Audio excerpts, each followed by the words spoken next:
மகரம் ராசிக்காரர்களுக்கு இந்த ஜூன் மாதத்தை பொறுத்த வரைக்கும் உங்கள் ராசி அதிபதி சனி உங்கள் ராசிக்கு 2ஆம் இடத்துல ராகுவோட சேர்க்கை பெற்று இருக்கக்கூடிய காரணத்தினாலையும் குரு அந்த சனி ராகுவை பார்க்கக்கூடிய காரணத்தினாலும் உங்களுக்கு தொழில் வருமானம் அப்படின்றது ரொம்பவே சிறப்பாக இருக்கும். பல வழிகளில் இருந்தும் தொழில் ரீதியான வருமானங்கள் வந்தாலும் ஆனால் என்னதான் வருமானம் வந்தாலும் அதை காட்டிலும் அதை மீறின ஒரு செலவு விரயம் அப்படின்றதும் உங்களுக்கு காத்துக்கிட்டு இருக்கும் அப்படின்னு சொல்லலாம். ஏன்னா 8ஆம் இடத்துல இந்த செவ்வாய் கேது அப்படின்ற ஒரு கிரக சேர்க்கை வருது.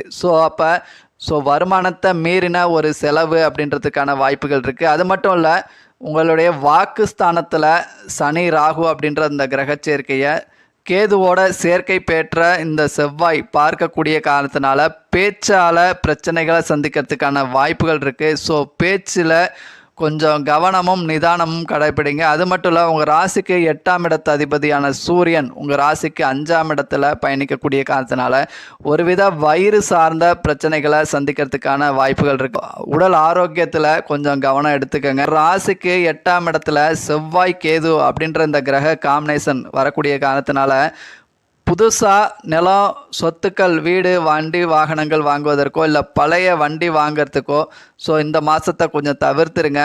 பிரச்சனைக்குரிய சொத்துக்கள் அமைவதற்கோ இல்லை பிரச்சனைக்குரிய வண்டி வாகனங்கள் அமைவதற்கோ கொஞ்சம் வாய்ப்புகள் இருக்குது. தொழிலில் ஒரு ப்ரமோஷனுக்கோ ஒரு இடமாற்றத்திற்கோ வாய்ப்புகள் இருக்குது. மேலும் விவரங்களுக்கு ஆஸ்ட்ரோ ஆதிரன் சேனலை சப்ஸ்கிரைப் பண்ணுங்கள், லைக் பண்ணுங்கள் நண்பர்களே.